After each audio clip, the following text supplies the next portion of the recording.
The correct information is every single president has said this. Incorrect would be Donald Trump's a rogue Nazi going out there and do that. The correct information would be Donald Trump is the only one who acted on his promise, whether you like it or not, or the New York Times likes it or not. Here's the question that I have of the day. I would love to see your answers in the comment section. Where do you line up on Jerusalem, the embassy? What's going on? Genuinely, I'm curious because I've seen some actual anti-Semites support this just because they're tired of the Middle East situation. And then I've seen some pro-Israel people, some former Zionists kind of throw their hands up and say, I don't want to be involved anymore because it just seems like a quagmire no matter what. So I'm curious what people think about Israel, the embassy in Jerusalem, and of course, my shill Jew money for the opinion that I'm about to express. True. Checks keep clearing. Because apparently you can't have an opinion that differs from somebody without being a Zion. Let's keep the Illuminati meeting secret. Tuesday. You're a Nazi Jew. You're a Nazi Jew. You got to remember that. For those who don't know, the United States moved their embassy to Jerusalem. This is the story. It's been all over the place, trending everywhere for a few reasons. Let's get started with this.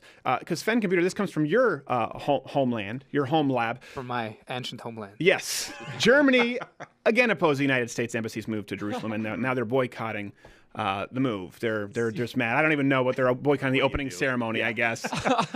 We're not going to go to the announcement. Zero self-awareness. Yeah, I don't think, I think they're past that. So just old German Nazis proving that Muslims today are just Nazis who beat their wives. You see, Nazism is actually a circle. Because once you read out all the Himmlers and the Goebbels, you embrace more classical socialism, and then open borders comes, and then immigrants, and then you're back to hating the Jews. Right, exactly. And then we're back, we're back. Circle. We're back here now. It's a circle. We had the trail of breadcrumbs, and we went and we tried to show the rich in the oven because Juden, but then we came back here.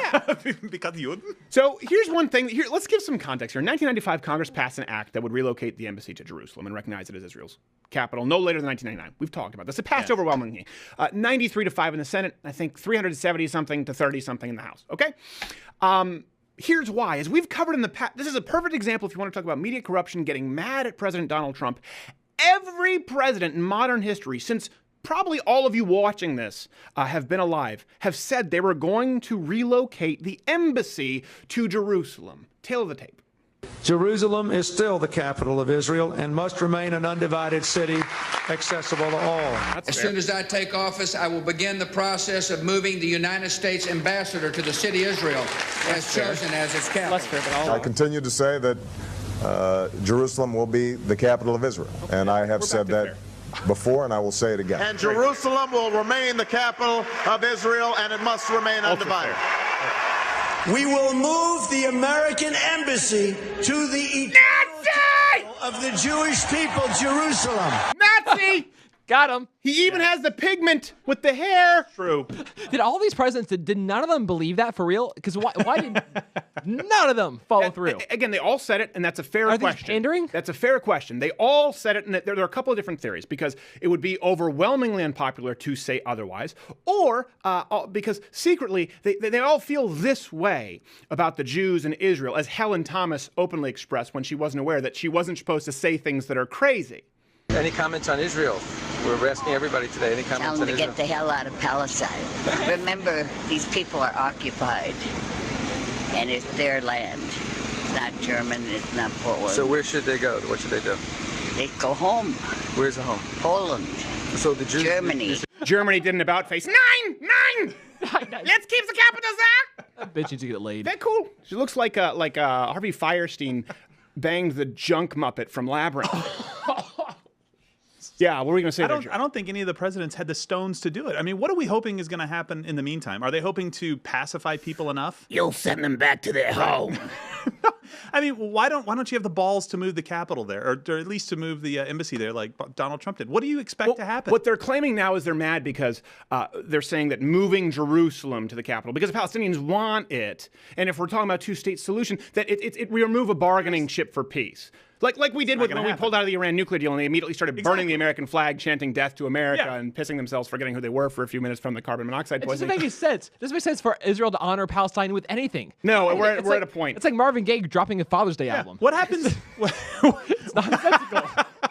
What typically happens when you appease a bully? You just give them time to do their bullying. Well, hold on a second. Here's the thing. Before we get into the analogies, we need to get into the history because a lot of people will just say, well, Israel's a bully. So to review the history, after the Holocaust, the Jewish state of Israel became internationally recognized by the UN. Okay? Established as a nation in 1948. So the UN, who now might as well be called the Anti-Israel League, you started this. Okay?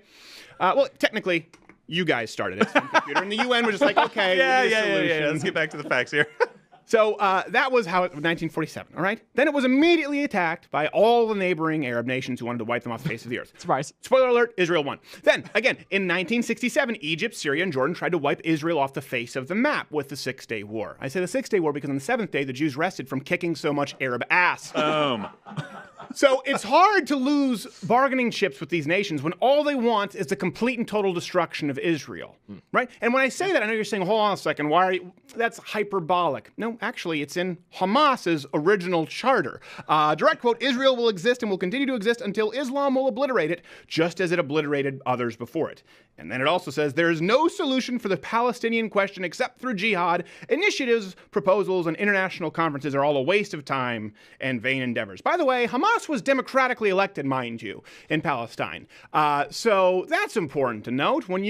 It's like looking back in Sodom and Gomorrah, how many innocent people at this point? Well, you kind of did elect the people who said, if you elect me, I'll wipe out the Jews. And by the way, it's not like option number 2 was Ronald Reagan or even Barack Obama. No. They just had a different way about wiping out the Jews. But of course, it's Hamas-ruled Palestine that the media sees as the victim.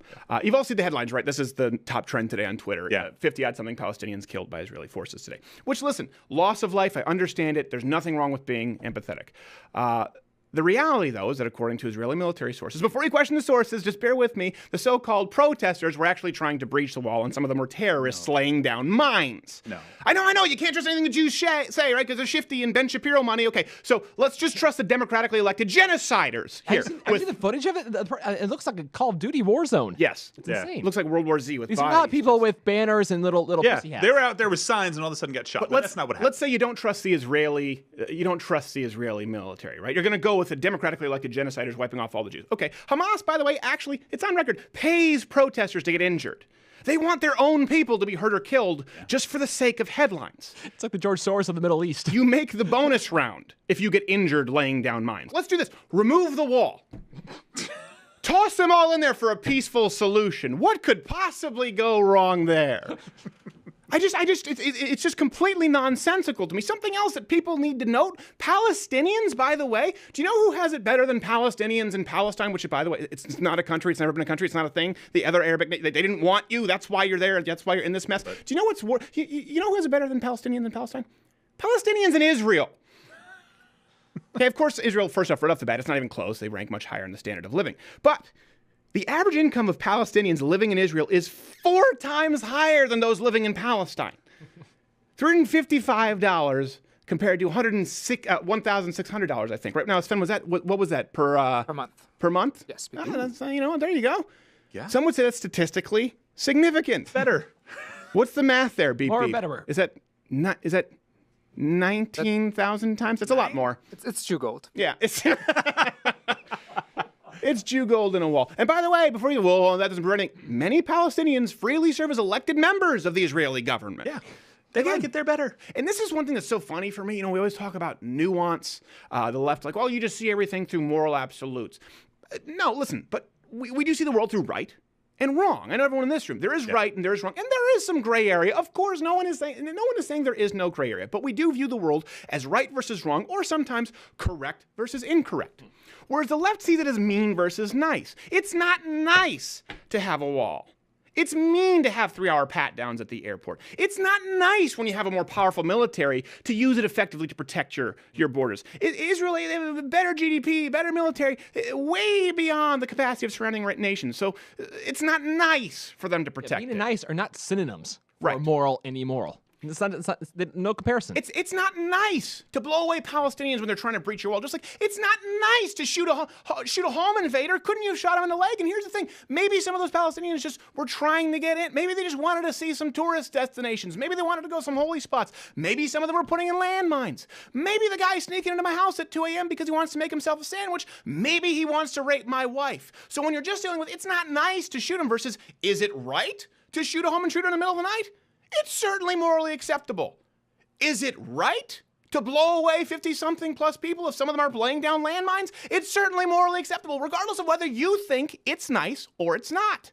You think it's mean they take back territory because every time they relinquish it, rockets get fired like it's the 4th of July? Maybe, but it's not wrong.